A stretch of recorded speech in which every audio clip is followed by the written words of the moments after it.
Hey y'all, I'm home and I'm about to make cabbage soup. This is a recipe that was given to me by my good friend Ann Bannister. She created it. She says it's awesome. I've been to her house when she was cooking it and it smelled wonderful, so I'm going to try doing it. Now she usually does it in the crock pot, but because I'm running late today, I'm going to try to just do it on the stove top because I think I can get it done quicker that way. I'm just afraid my crock pot would be a little bit too slow to get it ready in time for dinner. So first thing I'm going to do is brown some ground beef. I've got maybe half a pound of ground beef right here. 3/4 of a pound maybe, I don't know. And yeah, I'm just going to dump it in the pot and let it start browning. Now what Miss Ann says she does is she cooks up ground beef whenever she gets it in big packages. She'll just cook it all up and then she puts it in little freezer bags and just stacks them up, and usually has about 1 to 2 cups of ground beef in each freezer bag. So that way whenever she wants to cook a quick dinner, she can just pull it out and in 20 minutes or so she can have some beef enchiladas or whatever she's wanting to make with the ground beef, because it thaws really quickly and it's already cooked. So that's just a little tip that you might want to try, depending on how often you eat ground beef and if you think you'd like to have it convenient like that. I haven't thought ahead that much, but I do have this ground beef and I'm going to just cook it until it's brown. I'm going to add in some onion. I've already chopped up a medium-sized onion. I've got that in a baggie here, so I'm ready to dump that in as soon as this meat starts getting good and brown, and then I'll get back with you. Bye-bye. Okay, I'm back. While the meat and the ground beef the ground beef and the onions are cooking together here, I went ahead and dumped those onions in here, and the meat's not quite brown enough, so I'm letting it continue to cook while those onions get translucent. And now I'm going to chop up a half of a head of cabbage. This is sort of a small head, but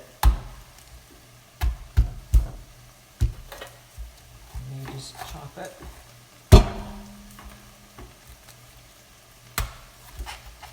just chop off sides like that. Then I can lay it flat.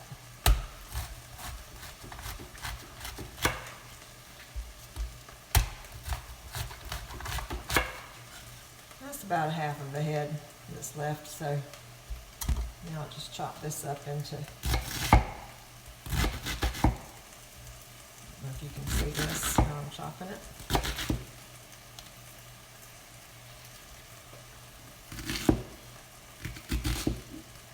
This one it would pay for me to be left-handed because you'd get a better view, but I'll try to do it as best I can so you can see. Chopping it into little sections, and then I'll go back and chop those into smaller sections. And stir this meat and onions one more time. It's cooking up nicely. Not quite ready. Turn this around this way. Just give these another chop the other direction.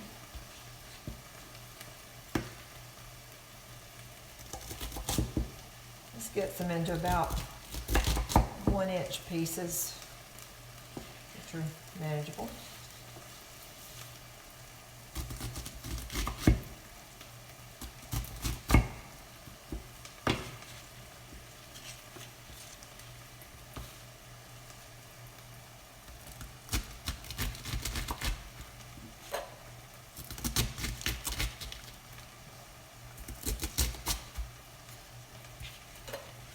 So that's lots of little pieces. I guess you can see that.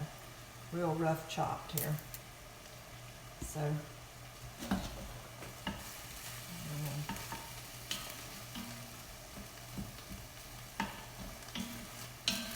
alright, that meat is pretty brown. Let me bring you over where you can see a little bit better. I hope you can. Can you see down in there how that meat looks pretty brown and the onions are getting clear looking. So now we're going to start dumping in some other ingredients. And this is really kind of what I would call a dump soup. You just dump everything in the pot.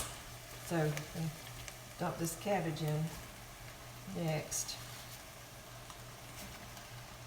And she says you just cook it until the cabbage is just fork tender, because really everything else in here is cooked. I'm going to add a can of these Rotel tomatoes with chilies. That goes in. Add some nice spice to the pot. I took a can of whole kernel corn and a can of French style green beans, and I drained them, and I've got them here in my colander. So I'm going to put those in. And now I'm going to add in a whole carton of beef stock.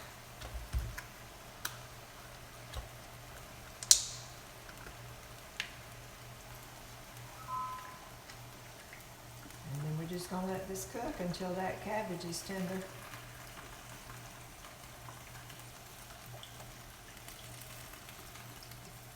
Kind of fills up the pot.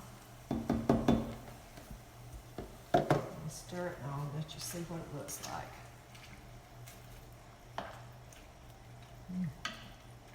Already smells good.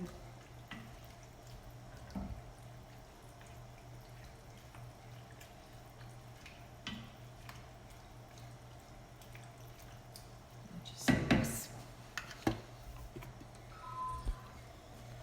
You see down in there, if you can see all those pretty colors, the red and the yellow and the green, all looks good. And we're just going to let it simmer.